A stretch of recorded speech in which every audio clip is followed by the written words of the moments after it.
روز روشن مستقبل اور روح روشن مستقبل، یہ کتابیں ہیں، آپ ان کو پڑھیے۔ ہو سکتا ہے دارالعلوم کے کتب خانوں کے اندر بھی ہو۔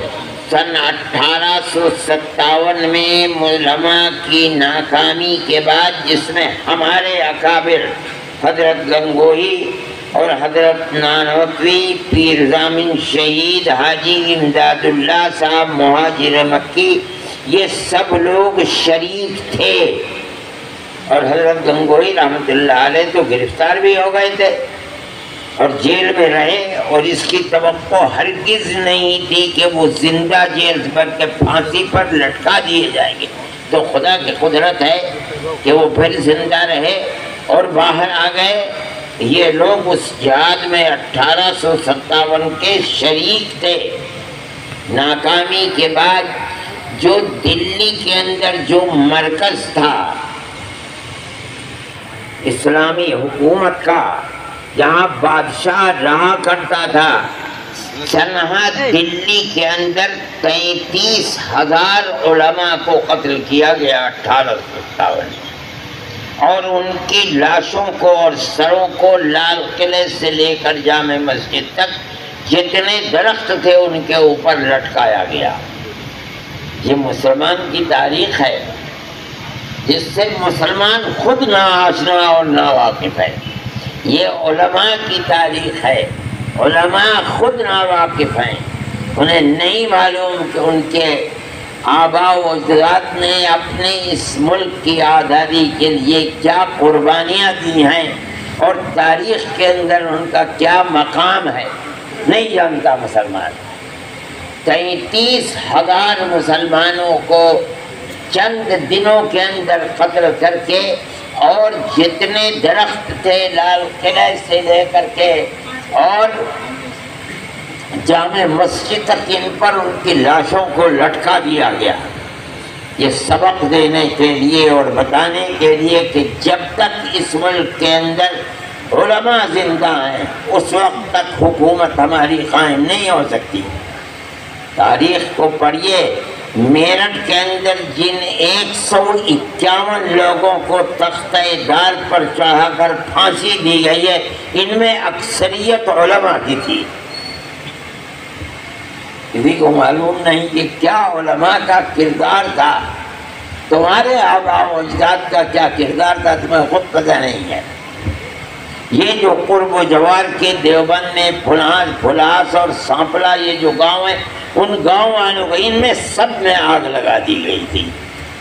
اس وقت تک یہاں مکان پختہ تھوڑے ہی ہوتے تھے دیہاتوں کے اندر، ٹھوس کے مکانات ہوا، ان سب کو غدار وطن سمجھا گیا۔ کیوں؟ علماء کے ساتھ تھے، اور کون علماء؟ جو انگریز کی جڑ کھودنا چاہتے تھے اور ملک کو آزاد کرانا چاہتے تھے۔ یہ ہمارے علماء کا کردار ہے۔ آج ملک آزاد ہوا، آج کے دن کی آزادی ہے، لوگ ان جیالوں کو یاد کرتے ہیں جنہوں نے ملک کی آزادی کے لیے قربانی دیا۔ ہمیں بھی اس کا حق پہنچتا ہے کہ ہم یاد کریں ان کو، ہمیں یاد کرنا چاہیے۔ ہم سال بھر اس چیز کو نہیں کرتے، حالانکہ ان کی یہ قیمتی تاریخ ملک کے نصاب تعلیم کے اندر ہونی چاہیے، لیکن یہ ہماری بدقسمتی ہے کہ ان کو اس طرح بھلا دیا گیا کہ ہم آج اگر ان کو یاد بھی کرتے ہیں تو ایک اچنبھا معلوم ہوتا ہے، حالانکہ وہ ایک ایسی حقیقت ہے جو ناقابل انکار ہے۔ میرے بھائی، اس کو یاد کرنا چاہیے، یاد رکھنا چاہیے، پڑھنا چاہیے، پڑھانا چاہیے۔ اگر آپ اپنے آباء و اجداد کی تاریخ اور اپنے بزرگوں کی تاریخ سے ناواقف ہوں گے، آپ کبھی عزت نفس کے ساتھ ملک میں زندہ نہیں رہ سکتے۔ یہ تو دنیا کا قانون ہے، کوئی اگر نہیں لیتا ان کے نام کو، نہ لے چولہے بھاڑ میں جائے۔ ہم تو اپنے آباء و اجداد کے نام کو یاد کرتے ہیں، ہم تو ان کی تاریخ کو زندہ کرتے ہیں، ہم تو کہتے ہیں کہ ملک کی آزادی کے صحرا انہی کے سر کے اوپر ہے، اس لیے کہ سب سے پہلی آواز اٹھانے والے آزادی وطن کے وہی لوگ تھے۔ میرے بھائی اس بات کو سمجھنا چاہیے کس طریقے پر انہوں نے قربانی دی ہے۔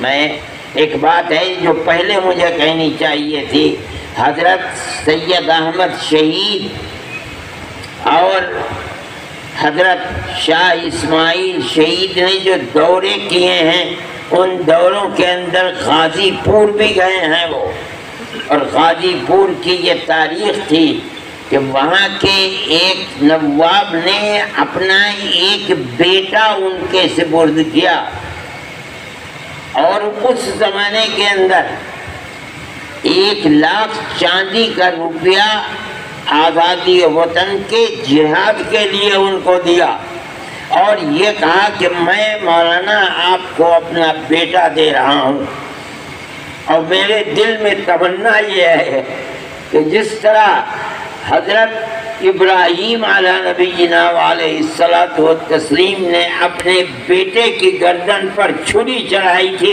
اسی طرح آزادی وطن کے لیے میرے اس بیٹے کی گردن پر چھری چڑھی، اور حضرت شاہ صاحب اس کو لے کر گئے ہیں، اور سرحد کے اندر غازی پور کے جن 6 آدمیوں کی شہادت کا ذکر آتا ہے اس میں ان کا وہ بچہ بھی ہے۔ کون مائی کلال ہے جو اپنی تاریخ کو اس طرح بیان کر دے گا؟